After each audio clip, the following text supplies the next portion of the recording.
All right. Welcome everyone at this, where's my blink? Welcome everyone to this news session of the webinar of the Origin Center. I'm Bob Planquet and I'll be chairing today's event. It's a great pleasure to have you all here. We are joined by scientists today through Zoom in this meeting, but also by the general public through a live stream on YouTube. And I hope that all works, but it's great to have you all here. And if you haven't been here before, the Origin Center is a Dutch initiative which tries to bring together scientists from different walks of life, because we're trying to work on some of the most fundamental problems in science, namely the origin and evolution of life, both on this Earth and in the universe. So we invite leading researchers from around the world, such as physicists, astronomers, chemists, biologists, well, really lots of different people. Today we have Betül Kaçar as our speaker. But before I introduce her to you, let me remind you of the program of today briefly. I will give the floor after introducing her, and she will have about half an hour to give her talk. But then there will be ample time for questions until about 5 o'clock. You can post your questions in the chat, both here in Zoom and also on YouTube. And you are allowed to turn on your video screen, your camera, if you're online in Zoom, by the way. There's no problem with that. At around 5:30, I will close the session and the live stream on YouTube will be closed. But a few of you have registered in advance to continue talking to Betül. So for those of you, you just stick around and you will be able to meet her in person after 5. All right, so with that short introduction, we're very happy today to have Betül Kaçar from the University of Arizona, especially given the time difference between her place and ours, because it's about 8 hours time difference. So we're very happy that she could be here today.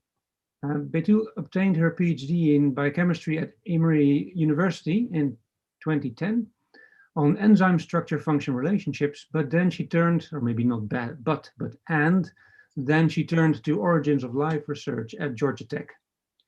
She's led an independent research group at Harvard from 2014 to 2018, and now currently she leads a NASA Astrobiology Center at the University of Arizona. In her work, she tries to resurrect ancient genes in living bacteria, trying to find out signatures of ancient life using modern organisms. And her talk is entitled Between a Rock and a Living Place. Looking forward to it. Thank you very much for having me. I'm very excited about this, and so I try to not scare you with a lot of biology, but actually I will be scaring you a lot of biology, because I think we really need to understand what happened at the molecular level really early on if we want to really figure out the first steps of life. So I want to start the argument with, sort of this is what or how NASA is interested in, and their mission is in a way is forcing them to ask that how do we recognize life when we see it? So this is not an easy problem, right? So we have all these amazing missions right now, really a lot of options to choose from in terms of, they're really great ideas, and we will be building these amazing telescopes with really good technology. But ultimately, we want to understand that, what is the what are sort of the smoking guns, if there is any, if that will give us clues about life's existence elsewhere in the universe.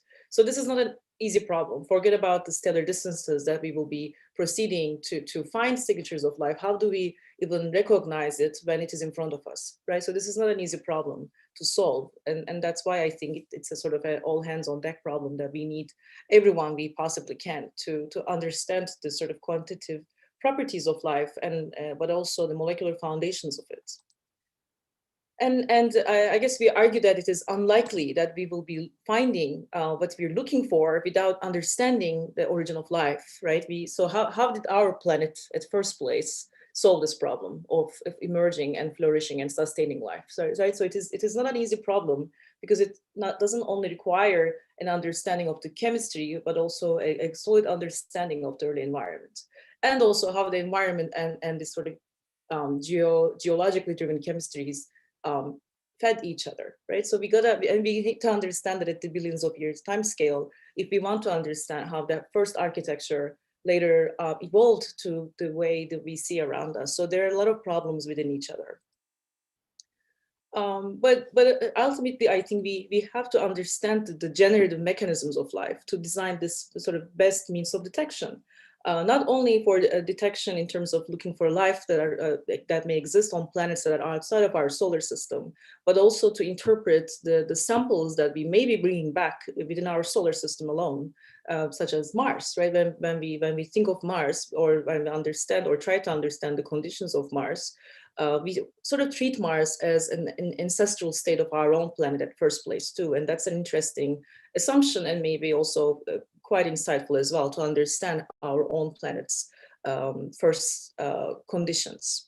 So drilling down, the sort of the questions that my group are interested in, and now our center, is that we are trying to understand the essential attributes of life, right? So our approach is more top down. So we start with what we have today and try to bootstrap our way backwards, and to understand really how the elements and how the cofactors, how the sort of interaction again with the environment shaped the biology that existed at the first place on this planet.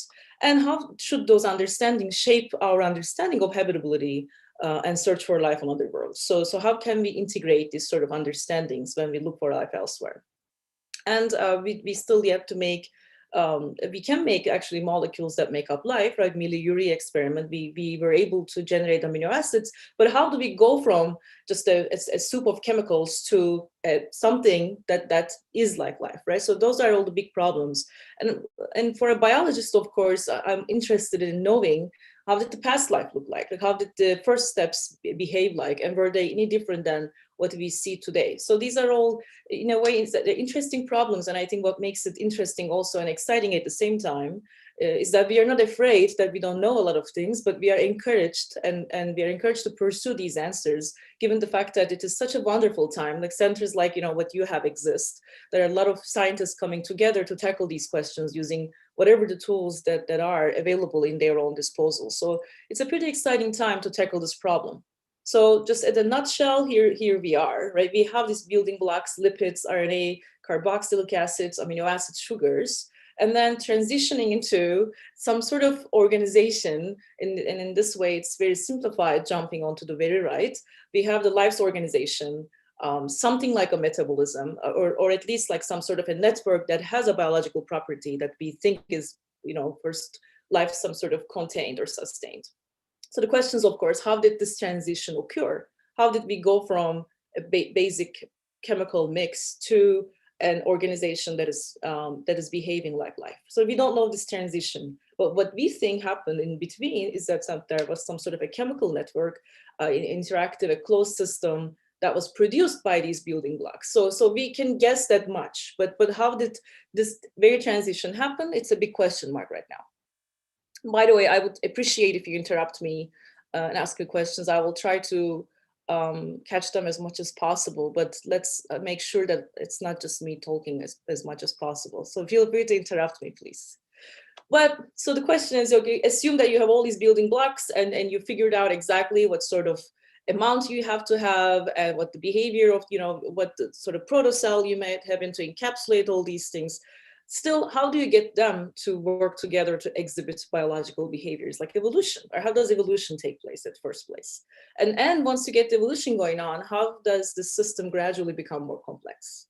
This talk will not necessarily give an answer to this, but this is, you know, sort of my attempt to frame the big picture and sort of draw the attention to the complication of this problem, that these are very foundational properties that we can easily you know, see that life has today. These are the futures that's not so hard to see, that life is gradually getting more complex, or that, you know, there's evolution. But how do we make them happen at first place? It's very complicated and quite fascinating in that sense.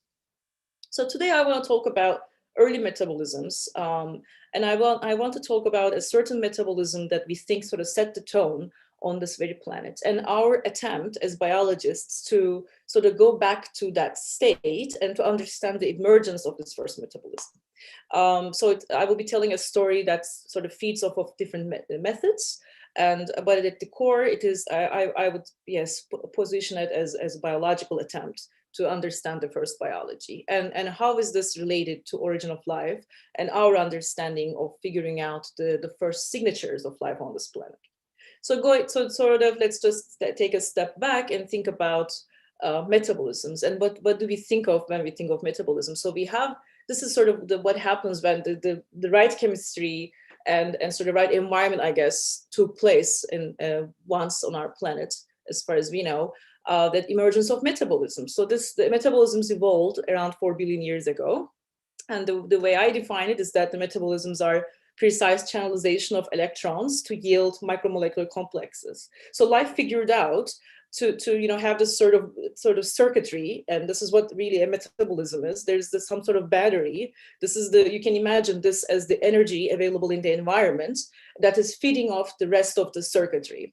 And in a way that there's the electrons are channelized in a precise way to sort of create this feedback loop and maybe even an autocatalytic cycle early on to yield micromolecular complexes that led to us. And in this case, the circuitry can be viewed as the cell. So this is a sort of a very top level analogy to describe how the first cell or metabolism may have been like, or what life figured out early on.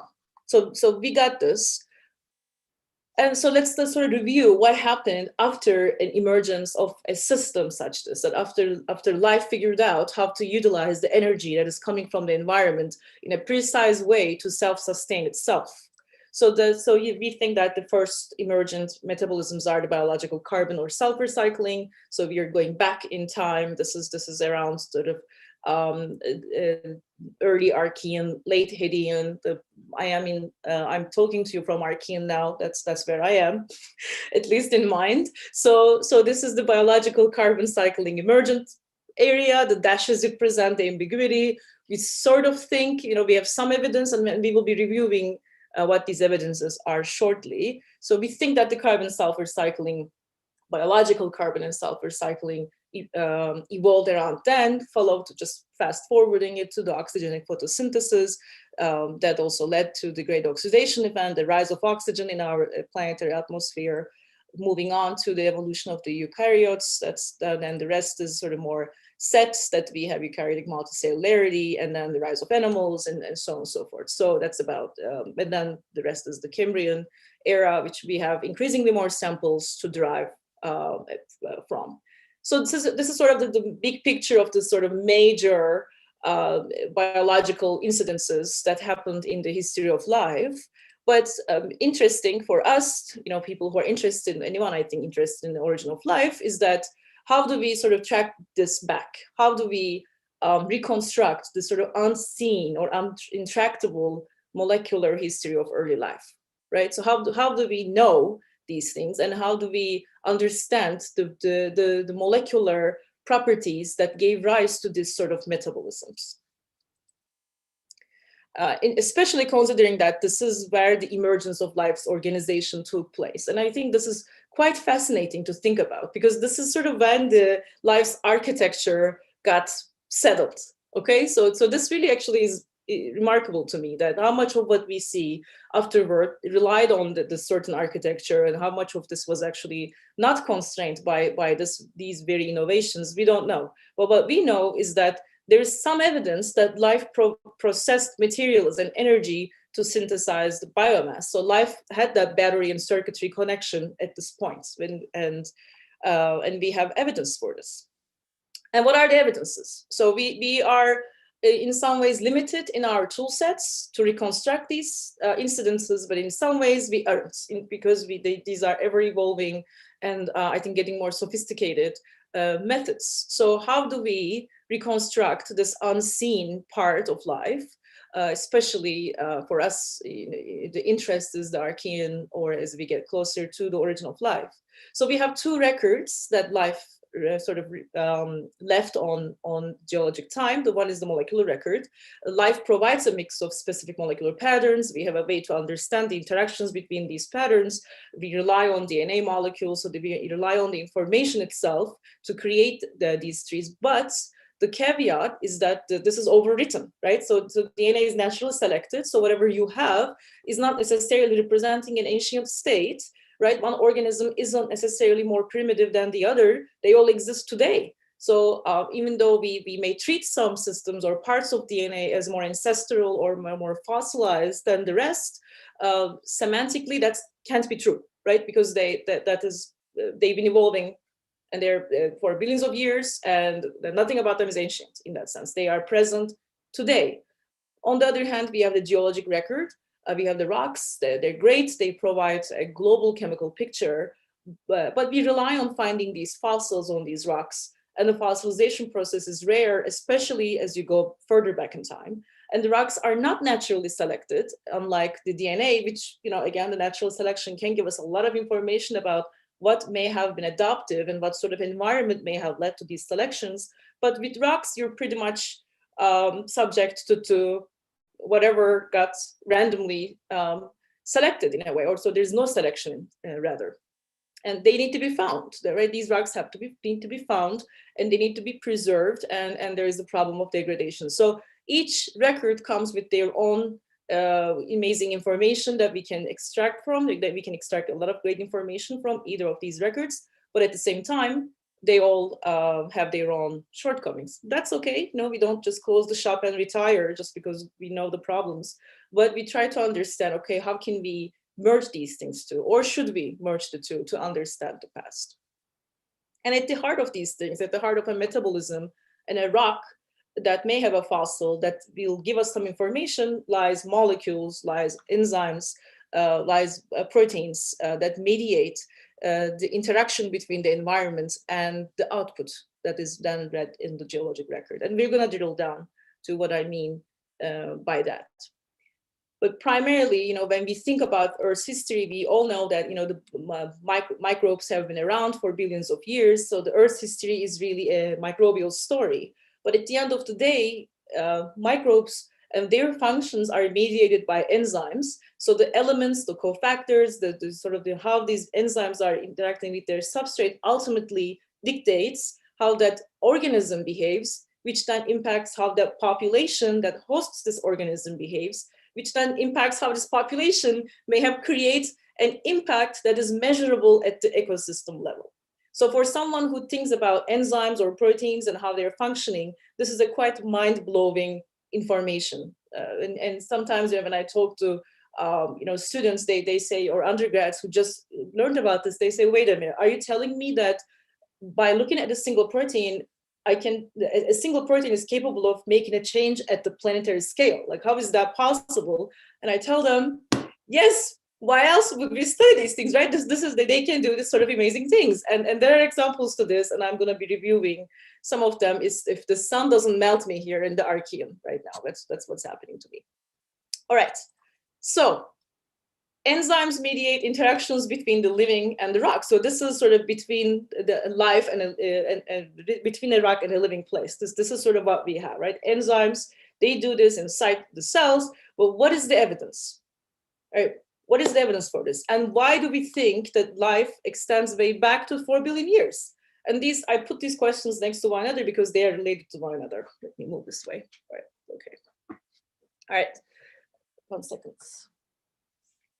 So, okay, how do we know life extends back to 4 billion years? The earliest evidence of life is biosignatures, right? So we have some idea about life's history because of our ability to read these biosignatures. All right, so I will review them very quickly. These are the sort of evidences that we have when it comes to early Archean. We have organic cellular microfossils. Some may look like cyanobacteria. We have microbial sedimentary structures. These are they're piled on top of each other, but they will tell us they do tell us some information about potentially an organism that may have been present on this very locality. And we have isotopic geochemistry. So we have some maybe morphological evidences, chemical evidences, or structural evidences, or organic evidence that dates all the way back to the origin of life.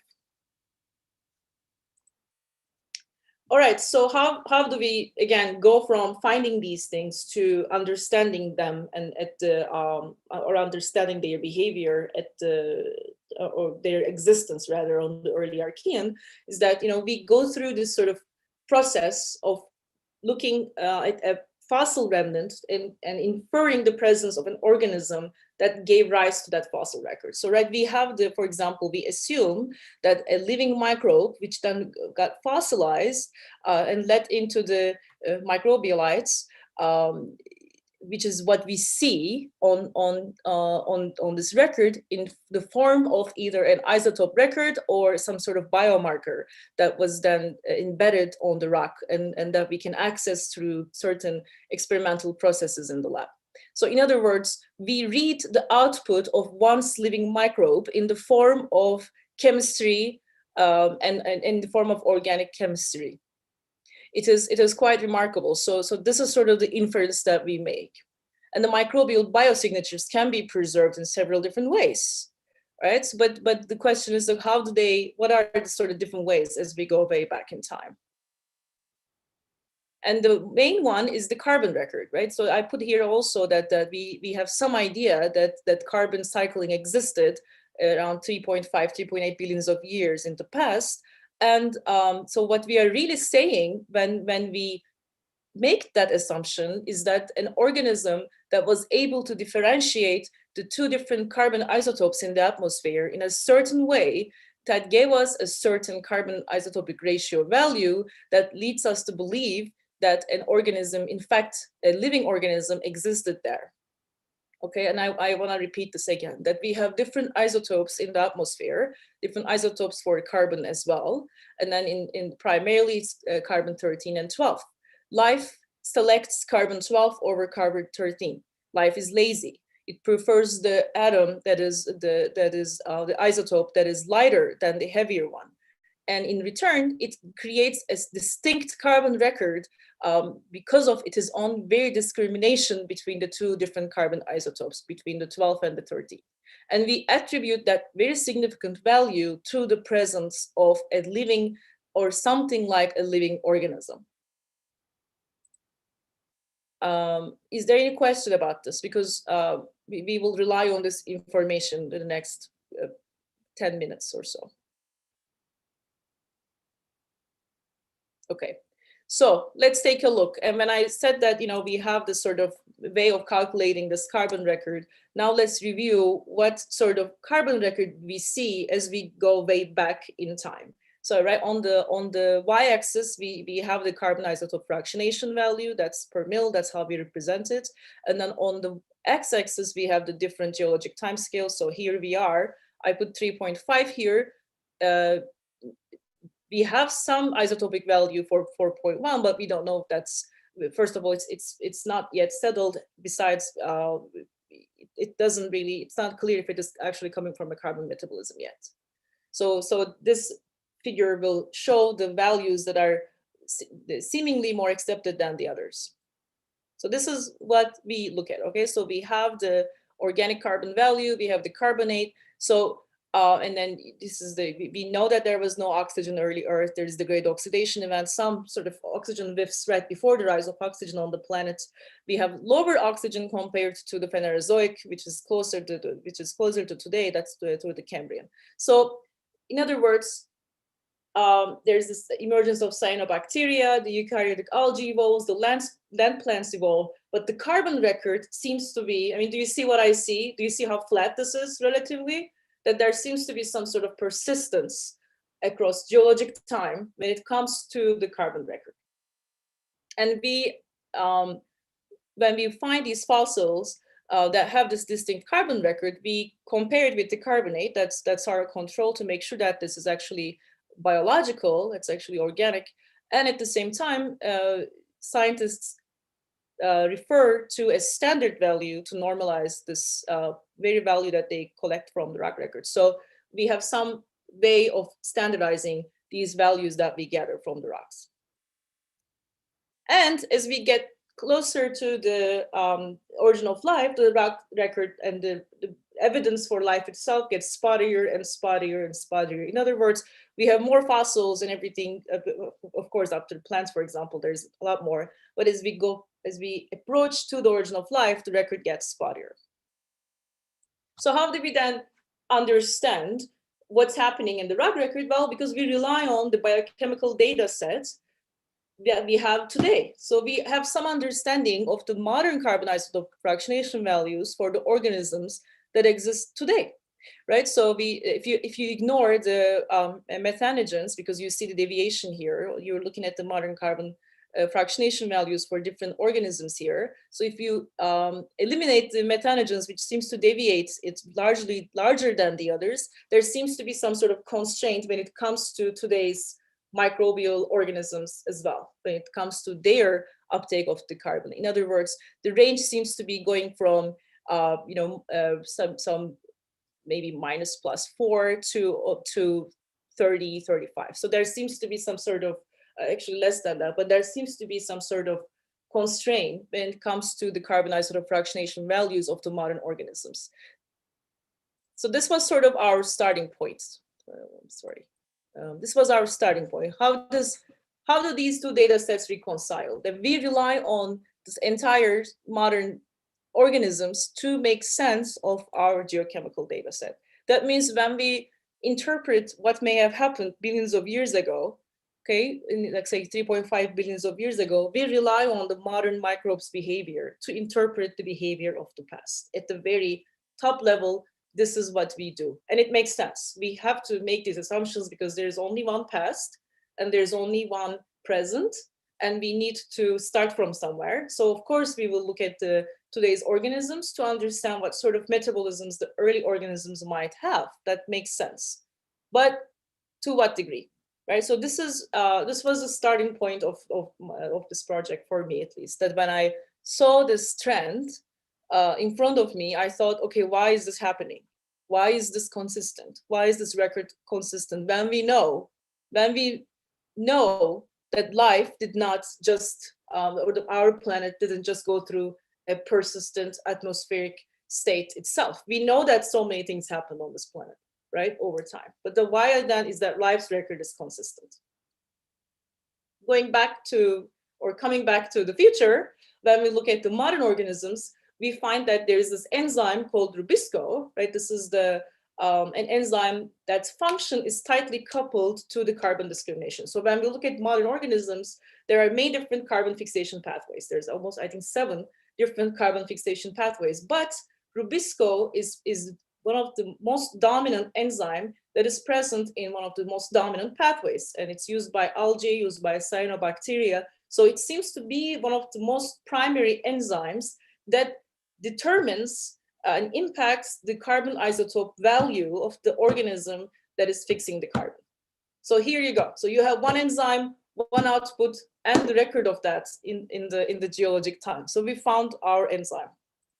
It's a pretty fascinating enzyme. It is it can uptake both. It can react with both carbon dioxide and oxygen, which can create some problem. It's an old enzyme. It's confused. It can confuse oxygen with carbon dioxide sometimes, which leads to photorespiration, which can lead to actually a lot of loss of the biomass. So it has been a problem for a lot of synthetic biologists or enzyme engineers.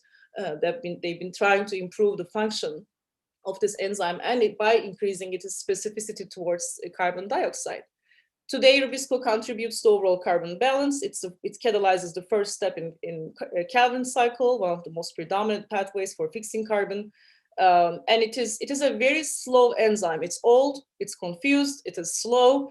On the other hand, it is one of the most abundant proteins on Earth. So I put it on the scale of the planet for scale, right? It is one of the most abundant proteins on this planet.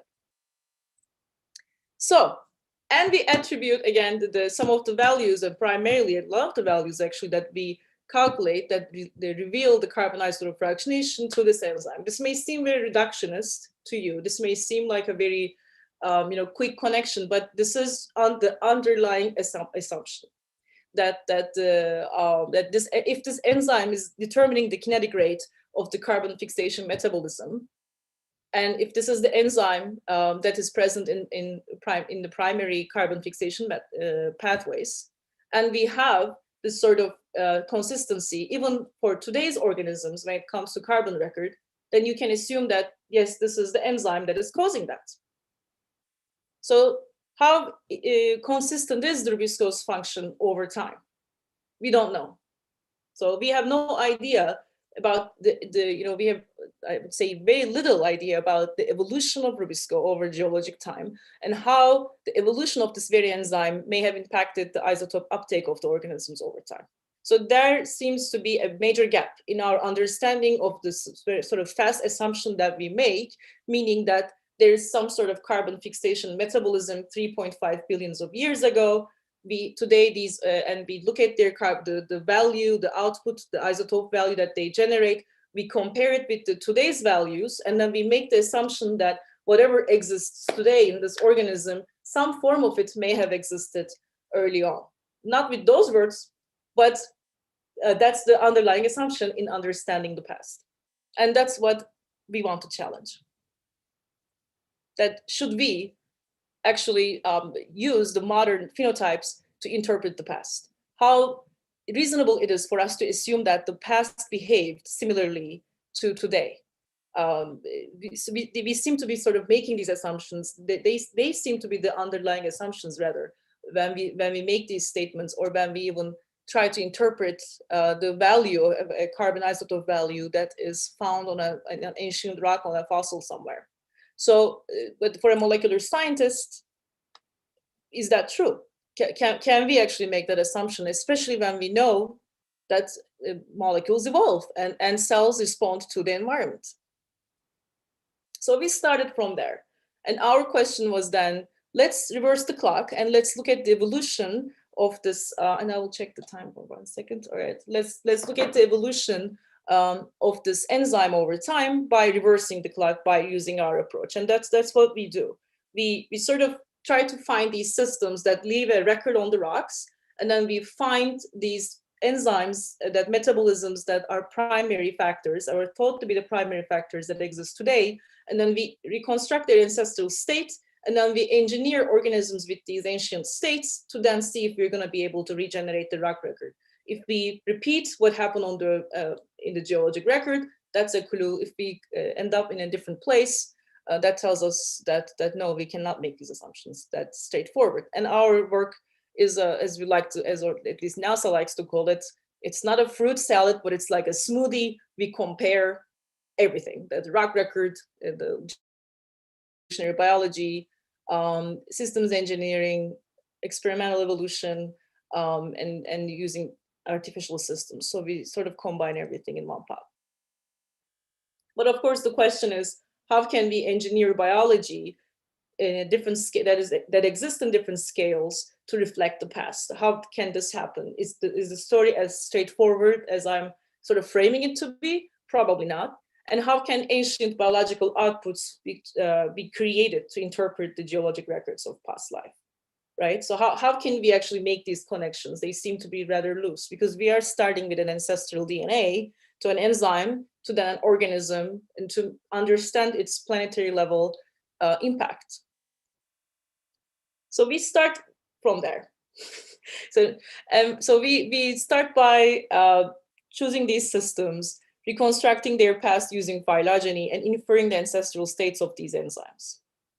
And then we proceed to the gene synthesis. So at this point, this is our sort of the synthetic biology part, that we make something that does not exist in nature by relying on evolutionary biology and evolutionary history and different statistical algorithms that allow us to predict certain sequences.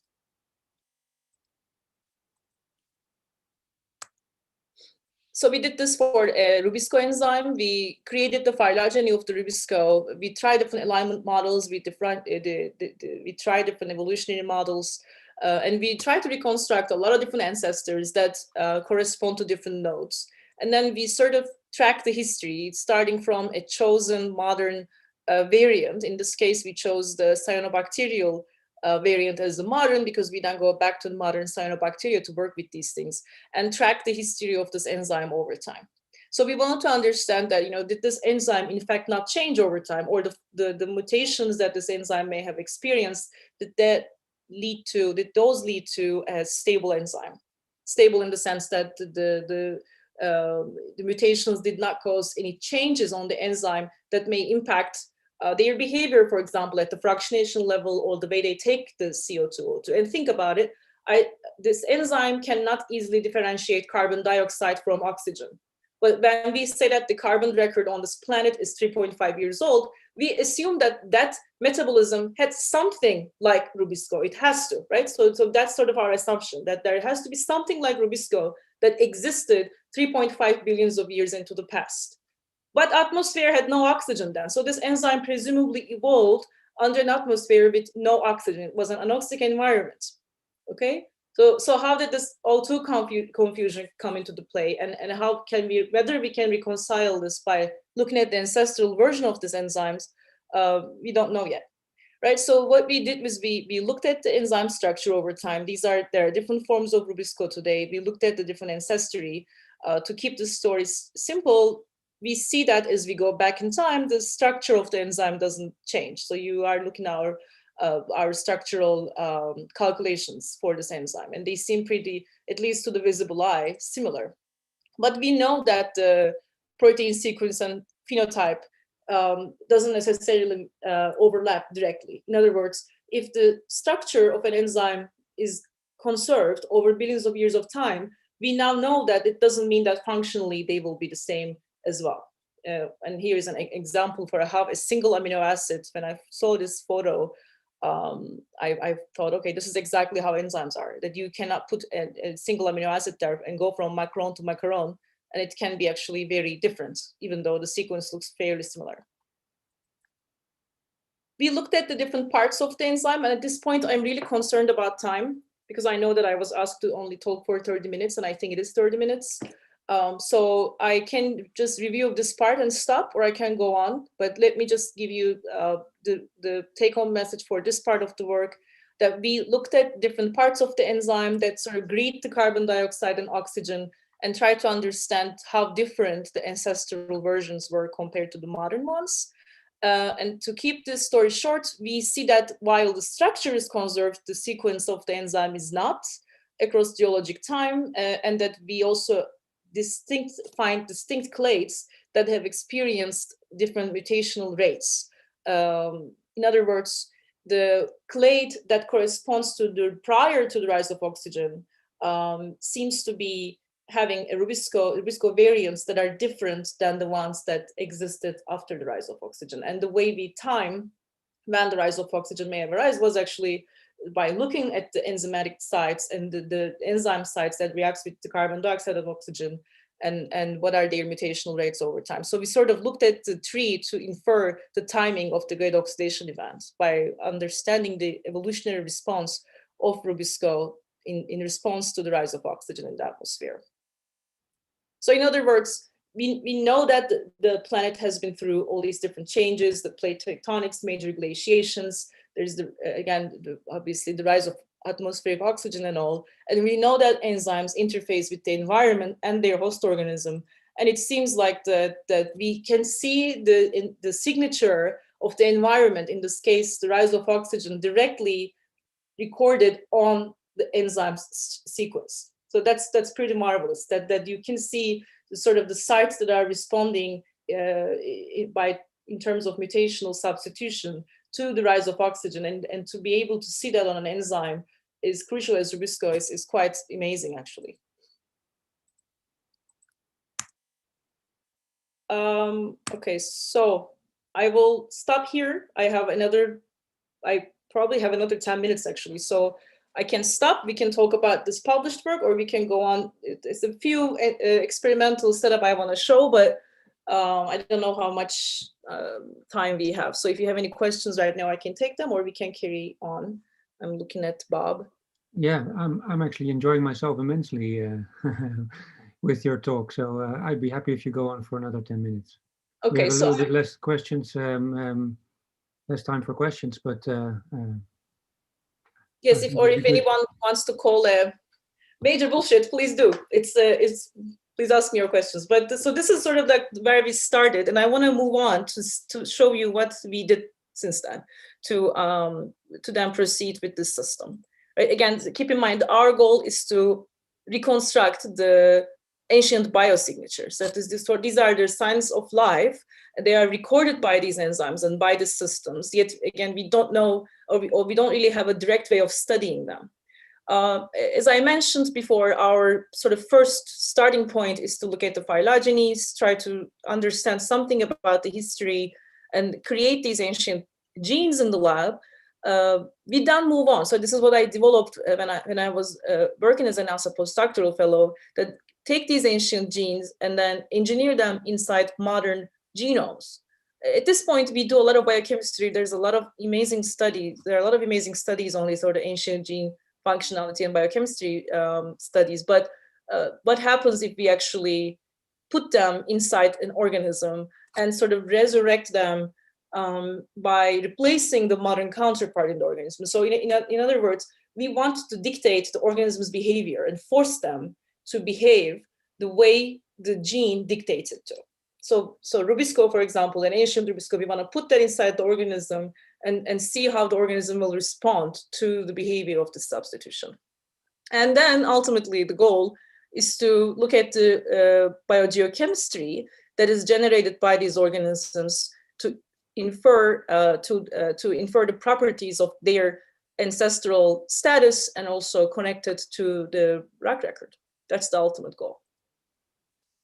Our experimental setup relied on taking this, in this case, we looked at cyanobacteria. Again, we don't want to engineer a spinach when we're dealing with ancestral states, right? So in this case, we engineered cyanobacteria. We know cyanobacteria has some ancestry, right? We have these even fossilized cyano-looking morphologies all the way prior to the 3 billion years into the past. So we relied on cyanobacteria and genetically engineered cyanobacteria. In this study that I'm showing, we want to first understand how much carbon dioxide alone impacts the isotope fractionation. This is a very basic question, right? We know that the carbon dioxide levels didn't stay the same, but how much does that impact the organismal output? So for that, we manipulated the Rubisco regulation inside the cell. And then after confirming that we are assembling Rubisco just fine, that we did a lot of qPCR to confirm that we have expressed Rubisco and that they're growing fine, and looked at the oxygen evolution rate, ultimately to understand the isotope fractionation and how does this organism react with respond to the environment and vice versa. So doctors Betül Kaçar and Arnold Tatum were very helpful in this. They led this part of the work. So we have known that there are certain parts in the genome that we can engineer with this sort of ancient genes.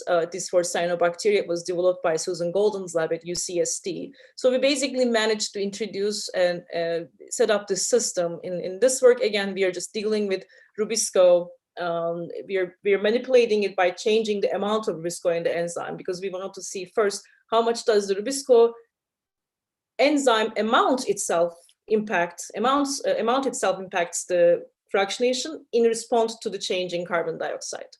Because there is no reason why we should not think that Rubisco's amount changed over time either, right? We don't even consider sort of regulatory changes when we read these rock records. There's obviously genetics, and genetics evolve too. So we looked at the Rubisco activity. There are two different strains here. There's SYN01 and SYN02. 02 means it just has two extra copies of the Rubisco. We did a lot of Western blot to see that we have the protein, and looked at the activity in collaboration with Jody Young's group with Mang Lee at the University of Washington. So we can characterize these things, and we can understand that Rubisco growth actually is impacted, and cyanobacterial growth is impacted by the carbon dioxide, even though it is in subtle ways. But so our first test was to see, okay, how much does the expression level change with the increasing carbon dioxide? And the answer was that it does. And I'm sort of going quickly right now for the time constraint, but this will be available very soon, so I'm happy to share the preprint. But the key here is that we looked at the carbon dioxide's impact on the Rubisco regulation and the isotope fractionation. And what we see is that there seems to be that, in fact, the isotope fractionation is tightly constrained, and that the CO2 level, in this case, comparing it with the 2% or 5%, doesn't really introduce a big difference when it comes to the, at least in this case, I'm showing the biomass fractionation value. So we are still repeating the values for air to understand what's actually going on here, but it seems like, in fact, that there's a lot of constraint when it comes to looking at the isotope fractionation and different CO2 concentrations. So that's an interesting and good start for us. But the problem persists, of course. We set up our system, we are now doing these calculations, but how do we know that the past was not more different than it was the same, right? So it was almost looking at this sort of Tinder profile, that what the hell is this, right? So when you look at this image, that, you know, this is really what it is that we look at. We try to understand the favorite food and the relationship of this organism, its age and its family name, its taxa, and everything is complicated when it comes to understanding an early Precambrian microbe. Right. So, but again, that doesn't mean that we should stop. I think that we need to understand that the cell environments, they're homeostatically controlled in its terms. They have in their own way, have their own control mechanism and in their own environments. And they should be considered and isolated, maybe in their own isolated ways, subject to their own homeostatic regulatory feedbacks and limitations that may completely have to be decoupled from massive changes in the environment. So what I'm saying is that if you think about it, in the beginning, we talked about how the geologic record and the biologic record were sort of combined to make sense of each other. And maybe we should challenge that thinking, that we, instead of trying to make this urges, we have this urge to connect what's happening at the biological record to geologic record. Oh, we see an evolution of an enzyme that is responding to radical oxygen. That must be because this must be in response to the change in the environment. Maybe making those direct connections to the environmental change is not what we should do right away, that we need to treat the biological record and geological systems separately in their own volume, even though they exist in the same volume, first to understand these systems foundationally. So in other words, what I'm suggesting is that we have to evaluate biological environmental indications and the geological indicators, the biological and geological indicators separately. In other words, we need to sort of decouple these two records before we start understanding them, that we shouldn't judge biology by the geologic box, instead treat it as its own homeostatic system, and try to understand it at its own molecular metabolic value. And that when it comes to Precambrian innovations particularly, they are organismal level change, they are molecular level changes, right? So when it comes to the Phanerozoic record, that is the last 500 million years, we can characterize these things as organism level innovations. We can look at directly in some cases, see these organismal level innovations, but the prior to the Cambrian is primarily molecular level innovation, and they need to be treated as such. And we need to understand these sort of protein level innovations and how they change the global biogeochemistry, chemical cycles, if we want to truly understand the ancient Earth on our planet before we even think about connecting that to the global or different planets in our solar system or outside. And we recently got center funded to go after this. So this is going to be a 5, probably 6-year project. In this case, we will be integrating the elements and metals in the story as well. We're going to be looking at the nitrogen cycle in addition to the carbon cycle, and we will be doing some work with the sulfur cycle. But the idea is to understand what are the essential attributes of life, and again, how they change our understanding of our own planetary system. And so this approach of molecular paleobiology, that's what sort of we are bringing to the table, and we are grateful to NASA for funding us as a center, and we will be combining a lot of environment work. There's a lot of environmental microbiologists in this study, we need them, as well as synthetic biologists and evolutionary biologists who understand these trees really a lot better than we do. So we're really excited about combining these two groups, and we are hiring. So with that, I will stop. And it's always weird to talk over Zoom. I wish I saw your faces, but here we are. So thank you very much. And of course, thanks to all the fantastic postdocs, especially Amanda and Mati, who led this work, especially the experimental part. And we have great collaborators, particularly Jody Young and Arnold Taton from UCSD. And of course, we are grateful to John Templeton Foundation, NASA, National Science Foundation, and we will be leading and a part of the Early Cell Multicellularity Research Coordination Network of NASA. So stay tuned for that. And if you're interested, please email me. Thank you very much. And I will run my evil feminist agenda and put a quote by Lynn Margulis at the end who said that reconstructing the evolutionary history through fossils is a valid approach, but paleontologists must work with the modern counterpart organisms, which is biologists. Thank you. Thank you very much, Betül. It was a very enthusiastic talk. We went a bit over time, but I think in a way it was worth it. So please, if you're in the Zoom session, you can turn on your screens and chat, put something in the chat, or you can also just ask questions. We're with a small group of people, so that is easily possible. Maybe I'll just kickstart with a question for Betül. So when you were starting the C13, C12 ratio plot, I actually, before you actually put it on the screen, I had kind of anticipated something which would come from somewhere and then turn, become level. But in the entire graph, it was actually entirely level. So if you would extend it beyond 3.5 billion years, does it actually change very much then, so that you can see the emergence of life through this carbon isotope? So the oldest record in the oldest timed one is coming from I think it's a zircon sample. So it is, I think, dated to be about 4.1 billion year. And we stopped at 3.5, where we sort of have some reasonable idea to think that that's accepted. And it is coming from, I think, direct fossils. So, but we don't really have much sample when we go beyond 3.5 billion year old. So it is a blank region. That's why also we sort of started this to increase the sample size. Again, there are, of course, shortcomings, like in any experimental system, to what we do as well. But the answer is it gets very, very spotty to the degree that there's nothing when you get closer to origin of life in terms of record. All right, thanks. Quite Louis, you have a question. Indeed, raising your hand is a good idea. Yes, thanks. Great talk, Betül, and nice to virtually meet you. Sorry, my camera is not working in this computer. Great talk. I joined a little bit later, so maybe I missed this. So my question is going to sound very stupid, but I know that you and other colleagues are working in a similar topic, but with sulfur isotopes. Yes. And I was wondering, isn't that very tricky, both the sulfur and this, because ultimately you're looking for the evidence left by biomass rather than a waste product like sulfate reductors, etc.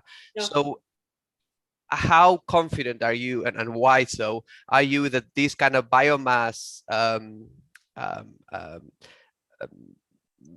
isotopic fractionation is going to be big enough that in the really early rock record, I'm talking like earlier Archean, so maybe I'm stretching a little bit, but like really, really Precambrian, very early.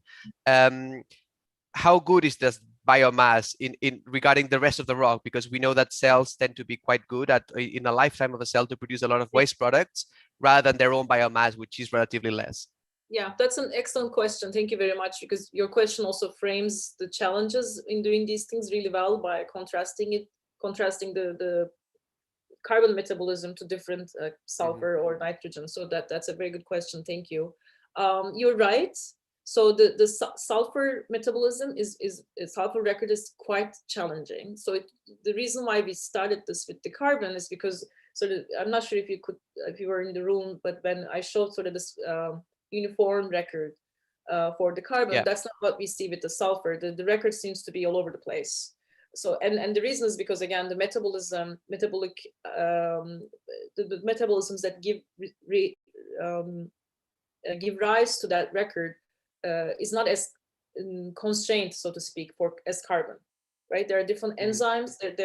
They are not necessarily dominant like Rubisco, right? So in other words, sulfur is a difficult problem, and we done some reconstruction work, and we sort of stopped it there to see first, how each piece may be impacting the sulfur record before we sort of create the sum story. That's why we also we're creating the center also on nitrogen record. That also seems to be less complex than sulfur. It's a very difficult problem, sulfur, and that also quite intimidating, to be honest, for a method like this. It's not a smoking gun, right? With Rubisco, you know that, okay, this seems to be among the predominant enzymes. The record is clean.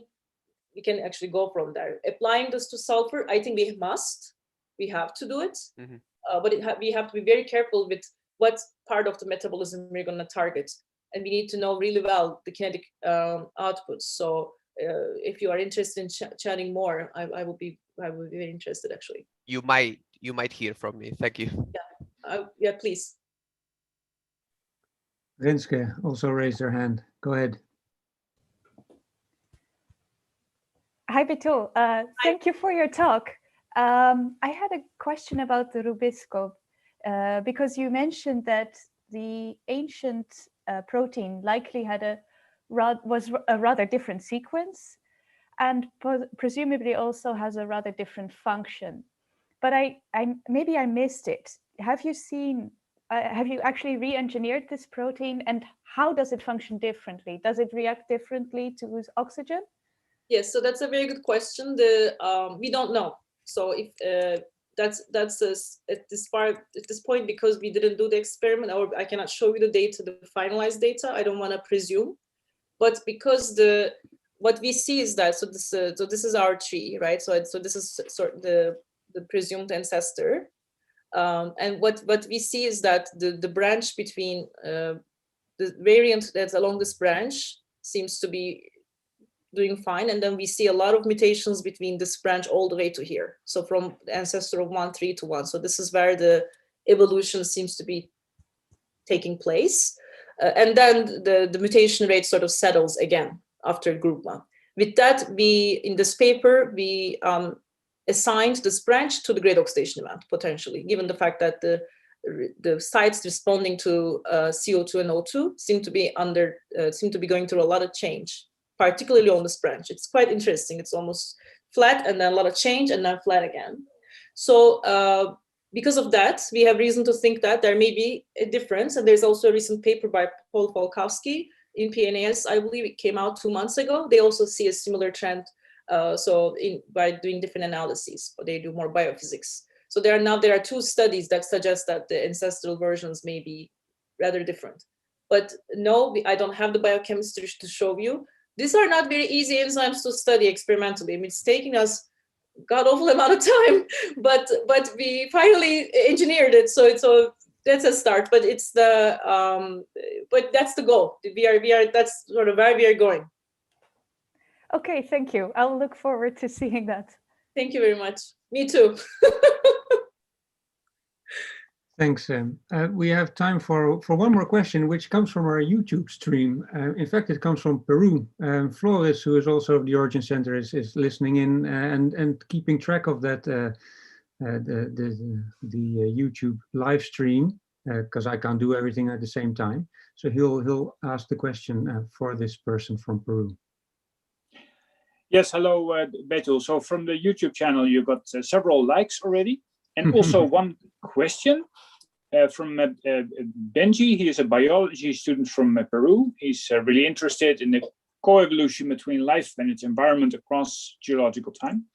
And his question is, it's also about Rubisco. His question is why the Rubisco structure is conserved across time. That's a very good question. So of course, the first assumption, the first thing we have to think about is our models. Is it something wrong with our models, right? So is it because we are basically reconstructing them, or using the modern templates also to predict the ancestral structures? We need to acknowledge that possibility. And the short answer is we don't know why. But for if in fact this is correct, right? So like if this is in fact what this enzymes actually experienced, and we know how correct we are with our statistics. So we are as confident as our statistics are, and we have some good branch support for the ancestral variants as well. So I think that at least the sequence wise, they're pretty we're pretty confident with what we see here. But when it comes to essential enzymes, meaning the enzymes that carry out more crucial functions for the cell, structural conservance seems to be a rather inherent property in general, and that which makes sense for life to not to mess with the structure of an important enzyme too much.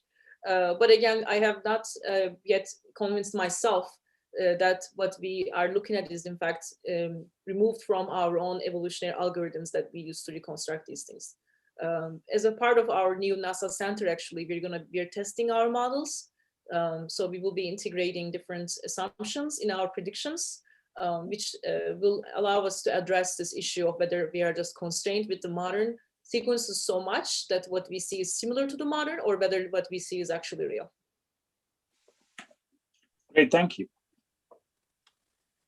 All right, I think time's up. Let's thank Betül, at least from our offices and homes, once more, and close this session. And I'll turn off the live session in a second.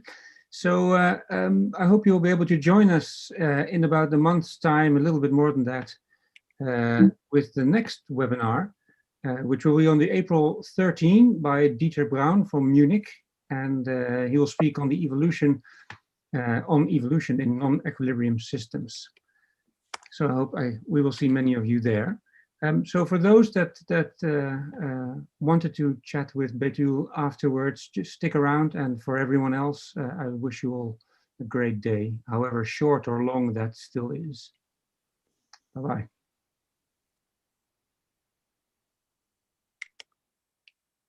Thank you. Equilibrium systems.